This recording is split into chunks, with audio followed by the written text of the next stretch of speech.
Alegrei-me quando me disseram. Eu aprendi isso pequenininho. Eu aprendi isso, parece que foi ontem. Não é o caso da pastora Bruna, mas no meu caso parece que foi ontem. Mas você sabe quem disse isso? Não era um homem que vivia debaixo da ponte. Não era um homem qualquer. A Bíblia fala que era o rei Davi, um homem assim, muito próspero. Imagina esse homem. Centenas de soldados à sua disposição. E não era qualquer soldados, eram os melhores. Os melhores que existiam no planeta Terra estavam debaixo da autoridade desse homem. Imagina a riqueza desse homem. Esse homem pelejava e só tinha vitória. Então, cheio de riquezas, cheio de despojos. Era um conquistador esse homem. Imagina a casa desse homem, como devia ser. Uma baita de uma casa, um baita de um palácio. O homem era o rei da nação mais poderosa da terra. Mas quando alguém chamava ele, quando alguém falava para ele para ir para a casa do Senhor, você não vê Davi dizendo: alegrei-me quando me disseram eu vou para uma batalha para ganhar dinheiro, para pegar despojos. Alegrei-me quando me disseram, não, alegrei-me quando me disseram vamos à casa do Senhor. Sabe por quê? Porque era um homem de relacionamento com Deus e sabia que não existia nada melhor para um rei do que ter um relacionamento íntimo com Deus. Nada melhor. E naquela época, o Espírito Santo não tinha sido liberado para todos que aceitam a Jesus. Jesus não tinha nem vindo. Então o Espírito Santo ele vinha em forma bem específica para as pessoas escolhidas por Deus para um propósito. Então eles iam à casa do Senhor, e eu fico pensando a alegria desse homem. A alegria desse homem era tão grande em se relacionar com Deus, que um dia a arca do Senhor, que representava a presença de Deus, eles perderam em uma batalha, e depois conquistaram novamente, na época do Saul, e depois eles conquistaram essa batalha. Aí vão trazer a arca, eu quero só passar muito rápido, e quiseram trazer a presença de Deus de qualquer jeito, aí morreu 2 homens porque tentou ajudar, e ele pega essa arca, joga lá na casa de Obed-edom, e a Bíblia diz que o Senhor abençoou a casa de Obed-edom, mas aí ele soube disso, o que é que ele faz? Manda trazer a arca, faz uma festa. Sabe o que ele fez? Tirou as suas vestes de rei, colocou umas vestes de adorador e foi para... Imagina um rei, pensa aí, Bill Gates, um homem aí poderoso na terra, um homem que abre porta nas nações, de repente ele está dançando aqui, não, deixa eu ir mais, a rua, estão tocando um louvor lá, e esse homem está dançando nas ruas. Esse foi Davi. A Bíblia diz que pela presença de Deus, ele deixava tudo e todos.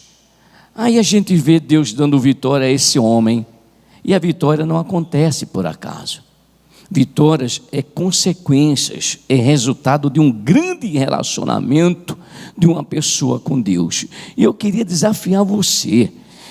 Eu gosto quando eu olho, eu não sou muito de torcer por time, né? Mas de vez em quando eu olho um jogozinho aí, e eu vejo a torcida, né? Por exemplo, eu vou falar de um time muito grande, um time muito forte, chamado CSA.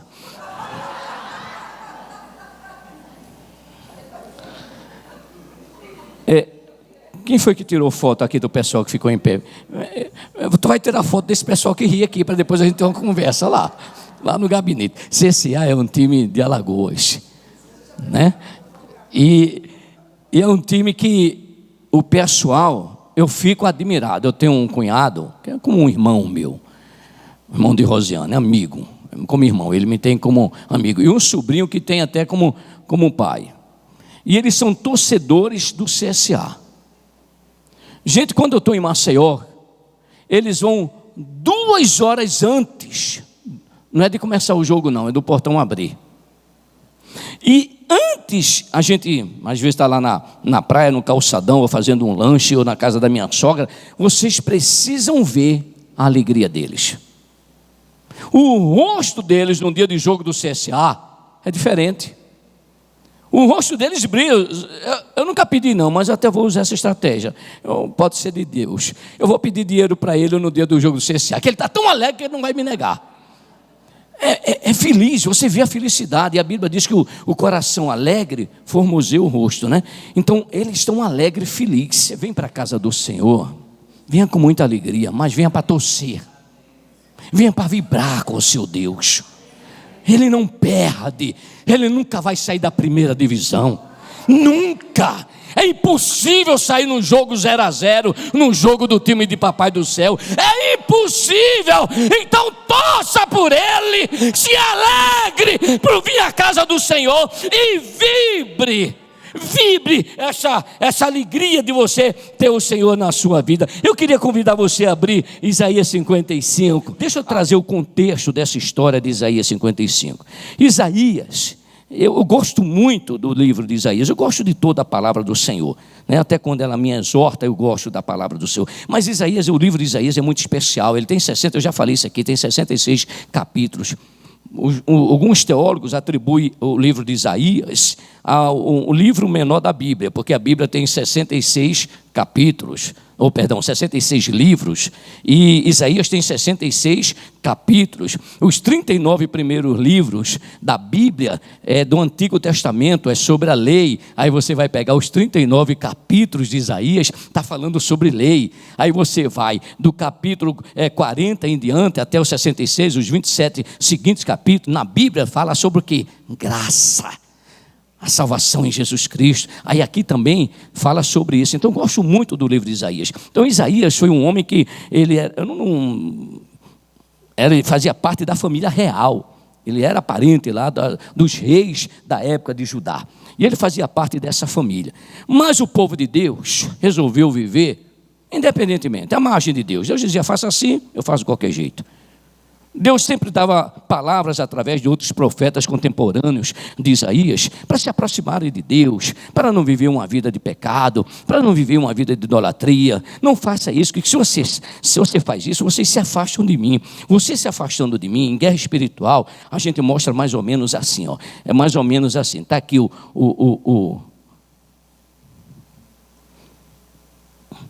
Está aqui o capitão, Satanás. E aqui está Deus. Guerra espiritual a gente fala mais ou menos assim, para as pessoas entenderem. Quando eu me afasto de Deus, eu estou aqui, bem pertinho de Deus. Quando eu me afasto de Deus, eu estou me aproximando de quem? Acontece isso. O contrário também é verdadeiro, aleluia. Toda vez que eu viro minhas costas para o Satanás, seus demônios, para os planos deles, para a sedução dele, para os enganos dele, e vou na direção de Deus, eu estou me aproximando de Deus. Então, quando eu estou com Deus, eu vou ter tudo que Deus tem para mim, para minha casa, para minha família, para o meu ministério. O outro lado também é verdadeiro. Se o homem se aproximar de Satanás, ele vai ter tudo que Satanás tem. Aí Jesus disse, ele vem para roubar, vem para matar, vem para destruir. Então, é a natureza dele. Ele é safado, ele é ruim, ele é mentiroso, é enganador. Então, o povo de Israel tinha Deus como Senhor, como único Deus, e virou as costas para Deus.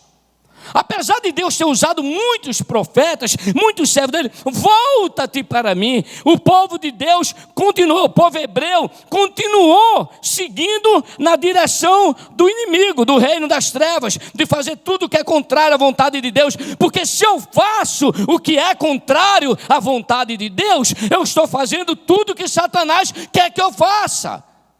Um dia Deus me usou para um servo dele para dizer, diz para ele que honre o seu pai.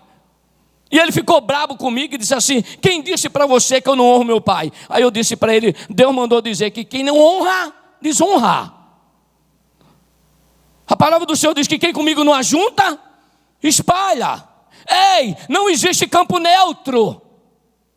Eu não estou servindo a Deus, mas também não estou servindo a Satanás. Você está enganado. Ele está usando você. Eu não estou vivendo uma vida de comunhão com Deus, mas também eu não estou vivendo uma vida de comunhão com Deus. Está enganado. Ou você está aqui ligado, ou você está ali ligado. Não existe esse meio campo. Não existe esse meio. Ou você vira as costas para um, ou você vira as costas para outro. E na direção que você vira as costas, ou você que está com o peito aberto, você está se vindo lá. Então o povo de Israel resolveu virar as costas para Deus e andar na direção de uma vida independente. Eu faço o que eu quero, eu vivo do jeito que eu quero, eu sirvo do jeito que eu quero, eu tenho minha família do jeito que eu quero, eu faço o que eu quero. Aí se afastou de Deus. Quando se afasta de Deus, se aproxima de Satanás. Aí veio a Babilônia.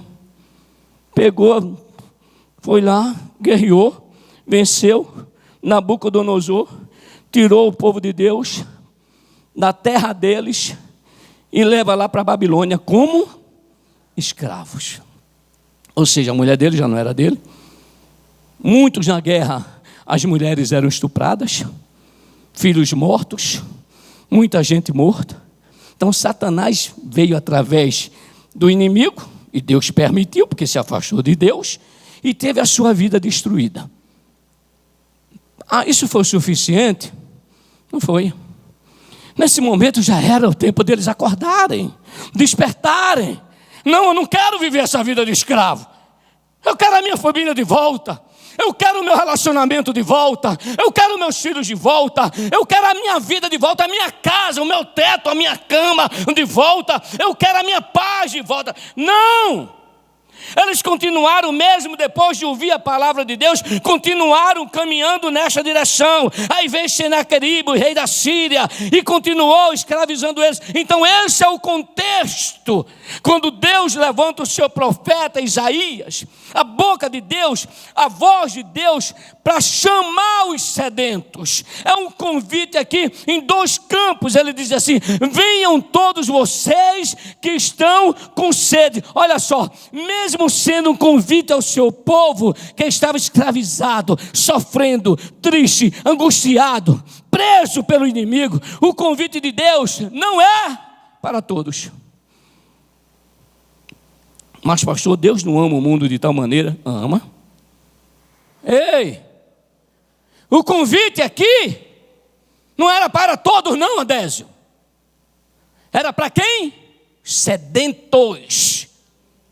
Venham todos vocês que estão com sede. A palavra de Deus é para quem quer Deus, quem ama Deus, quem deseja Deus, quem tem sede de Deus, quem tem fome de Deus.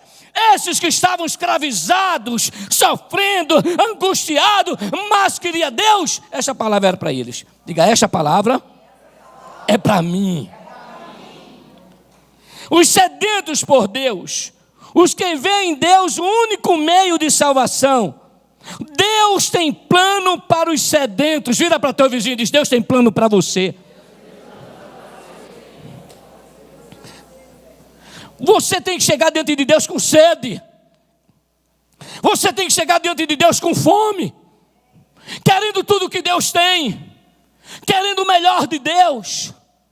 E Deus vai e chama o profeta e diz: vai dizer para esse povo que está escravizado, envergonhado, humilhado, sofrendo, diga para ele: venham todos vocês que são os sedentos, aqueles que querem sair da opressão, da angústia, do sofrimento, da escravidão emocional, sentimental, conjugal. O Espírito Santo de Deus diz assim nesse mesmo versículo: venham todos, venham vocês que estão com sede, venham às águas. Olha só, Jeremias capítulo 2, versículo 13, diz assim: o meu povo cometeu 2 crimes, só 2. Eles me abandonaram, a mim, a fonte de água viva, e cavaram as suas próprias cisternas rachadas que não retêm água. Todas as vezes que nós resolvemos viver uma vida mista, né? engana-se aquele que acredita que vive uma vida mista. Nós já aprendemos que ou eu vivo uma vida com Deus, ou na verdade quem está reinando sobre a minha vida é Satanás e seus demônios. Mas todas as vezes que nós achamos que nós podemos viver uma vida, hoje dia de domingo, escola dominical, igreja, o meu tempo a sós com Deus, a célula, mas durante a semana eu posso pecar. Não. Eu posso fazer qualquer coisa. Não. Aí o Senhor diz assim, o meu povo cometeu 2 crimes. Eles preferiram, imagina, eu fico pensando essa cena de Deus usando o seu profeta aqui, Jeremias, porque ele foi contemporâneo também, nesse momento de escravidão, tinha lá uma fonte jorrando. Pensa uma fonte jorrando. O povo sedento, em um deserto espiritual, em um deserto emocional, em um deserto conjugal, familiar, profissional, e está lá aquela fonte jorrando, e o povo cavando cisternas aqui, rachadas. Em outras palavras, fala cisternas rutas, para tentar juntar água. Não pode ser normal um pensamento desse. Como é que o cara está... aqui é só dar alguns passozinhos, né? Ou abrir a boca e falar, e essa água que está jorrando aqui vai alimentar você. Aí as pessoas, aí Deus diz assim, o meu povo me abandonou. Eles preferiram fazer cavernas, suas próprias cavernas. Vira para suas próprias cisternas. Vira aí para teu vizinho e diz, não faça cisterna. Diz para ele, faz cisterna quem não tem fonte. Claro. Faz cisterna quem não tem fonte. Em João capítulo 7, versículo 37, no último e mais importante dia da festa, Jesus levantou-se em alta voz e disse, se alguém tem sede, venha até a mim e beba. Esse é o plano de Deus para a nossa vida. Deus não quer que você viva na escassez emocional, espiritual, sentimental, conjugal, familiar, profissional, financeiro, na sua casa, na sua célula, no seu trabalho. Deus não quer. Nunca foi plano de Deus que você sofra. Atendendo uma pessoa, e ele está passando por uma situação muito difícil no relacionamento da família, muito difícil. Ele chegou para mim nesse atendimento e disse assim, foi a vontade de Deus. Eu disse, conversa, foi a vontade tua. Não é a vontade de Deus não que eu passo por isso. Eu digo, tu tem filho? Tem. Tu precisa ensinar algumas coisas ao teu filho ele errando? Tu ensina ele errando? Ou tu ensina ele para ele não errar, porque os erros trazem consequências? Que conversa que foi a vontade de Deus, rapaz, que você esteja sofrendo? Que conversa que é a vontade de Deus, que sua família esteja sendo envergonhada, seus filhos estejam sendo envergonhados, você esteja sendo envergonhado? Isso não é a vontade de Deus, não, foi a sua que resolveu viver como você queria viver, construindo cisternas rotas para você, ao invés de ouvir a Deus e obedecer a Deus. Você deveria ouvir a palavra do Senhor, obedecer a palavra do Senhor. Você não estaria vivendo o que você está vivendo. Eu já fiz isso, já fiz o curso A, já fiz o curso B, já fiz o curso C, eu já fui para tal lugar. Não adianta se você não obedecer. Então Deus nos trouxe nessa manhã aqui, porque Ele quer que a gente viva, não só esse ano de 2020, de dupla honra, mas Ele quer que você viva uma década, a sua vida inteira de dupla honra. Então foi muito bom a semana, os 12 dias de conferência, nós tivemos até o 13º antecipado aqui, os 13 ministrações de conferência, foi excelente, foi, poderosa foi. Mas se você pegar essas palavras e não viver essas palavras, você não vai viver o benefício dessa semente, você não vai colher desse fruto. Está aqui o povo de Deus que ouvia muito a Deus, esse povo ouvia o profeta falando, mas não seguia a palavra de Deus. Aí Deus mais uma vez diz assim, se alguém tem sede, venham a mim, beba. Apocalipse capítulo 21:6, a palavra do Senhor disse, ele ainda, está feito. Olha o que o Senhor disse, está feito. Diga assim, Deus não precisa fazer nada de novo para eu viver uma vida abundante. Claro que não. Está feito.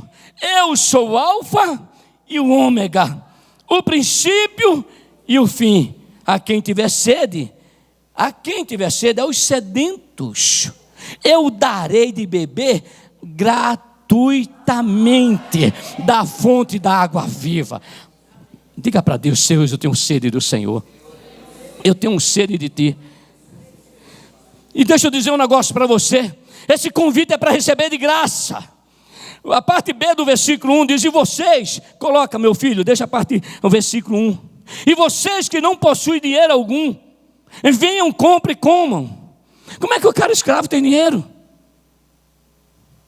Como é que o cara que pede a sua casa tem dinheiro? Está endividado, tem dinheiro? Naquela época, os deuses da Babilônia, dos assírios, você tinha que pagar. Não, naquela época não, até hoje, né? Tem algumas religiões que você tem que pagar. Você tem que fazer uma oferenda para ele. Vai lá, compra uma galinha, compra um porquinho, compra uma cachaça, compra porcaria, sobe 200 degraus, faz isso, tem que pagar para ser abençoado. O povo naquela época tinha que fazer sacrifício, já não tinha para receber alguma dádiva dos deuses babilônicos, que não são deuses, são demônios. Aí Deus vem aqui e diz: eu sou melhor do que tudinho, eu dou de graça, é de graça. Venham, aí ele diz aqui: venham e comprem e comam. Venham e comprem vinho e leite sem dinheiro e sem custo. Diz assim: Deus não precisa do meu dinheiro. Até porque o que você tem foi Ele que deu. Ah, pastor, não entendo não, foi fruto do meu trabalho. Mas quem te deu fôlego de vida? Quem te deu saúde? Quem abriu as portas para você trabalhar? Quem te mantém naquele emprego? Quem? Para com essa bobeira de achar que é você. Se Deus tirar um pouquinho o fôlego de vida, ou segurar uma artériazinha, talvez alguns minutos, né, doutor Samir? Já era você. Já era você. Então Deus, Ele não quer o nosso dinheiro. Ele quer o nosso coração. Venham e comprem vinho e leite. O que é vinho? A representação do vinho é alegria. Se lembra da festa do Caná da Galileia? O primeiro milagre que Jesus realizou? Vai acabar o vinho, vai acabar a festa. A mãe de Jesus chega para ele e diz assim: ó, a gente está aqui na festa, nós não fomos convidados à toa, né? E daí, ó, acabou o vinho. E a mãe de Maria não disse isso para Jesus, para ir num Carrefour na esquina, porque não tinha Carrefour na esquina. Disse porque sabia quem ele era, foi gerado pelo Espírito Santo. Ela estava dizendo: eu quero um milagre, eu quero um milagre. Se acabasse o vinho ali, ia acabar a festa, ia acabar a alegria. Aí Jesus disse assim para mim e para você hoje: está triste? Compre de mim vinho.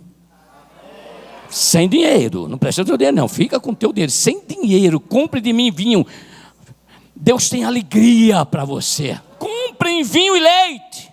Você sabe o que a representação é de leite? A representação de leite é riquezas, é prosperidade. Aí o Senhor diz no versículo 2: por que gastar dinheiro naquilo que não é pão, e seu trabalho árduo naquilo que não satisfaz? Escutem-me, escutem-me, e coma o que é bom. Deus quer que você tenha o melhor que Ele preparou para você. E a alma de vocês se deliciará com mais fina refeição. Você quer comer o que é bom? Você quer tudo que Deus tem para você? Amém? Amém? Escutem a Deus. Venham ao Senhor. Isaías capítulo 60, versículo 16, diz que o leite tem uma outra representação: riquezas das nações. Pensa só. Pensa as nações que você conhece. Vamos pensar uma pequenininha aqui: Estados Unidos. Vamos pensar aí a Rússia, China, né? Vamos pensar essas nações. A Alemanha, né? O euro é financiado pela Alemanha. Mas pensa essas nações. Sabe o que Deus está dizendo? Que na hora que você for a Deus, que você comprar dele sem dinheiro, as riquezas das nações vêm até você. Sabe para que Deus estava dizendo isso? Para um povo escravizado, um povo falido, quebrado, que não tinha dinheiro. É de graça, mas tem valor. Não precisamos pagar, porque o preço já foi pago. É diferente dos outros deuses. Os outros deuses querem que os seus súditos, os seus servos, Pague para ele. Pensa comigo. Quer pagar para ele, sabe por quê? Porque ele não pagou preço para ninguém. Nenhuma dessas entidades, nenhum desses deuses pagou preço. Então ele tem que receber do seu súdito, do seu escravo. Ele tem que receber algo de valor.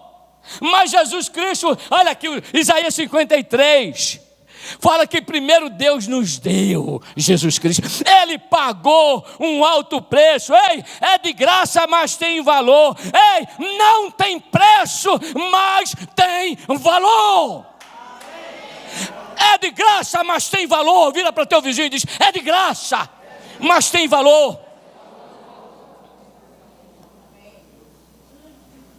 Dê-me ouvidos e venham a mim.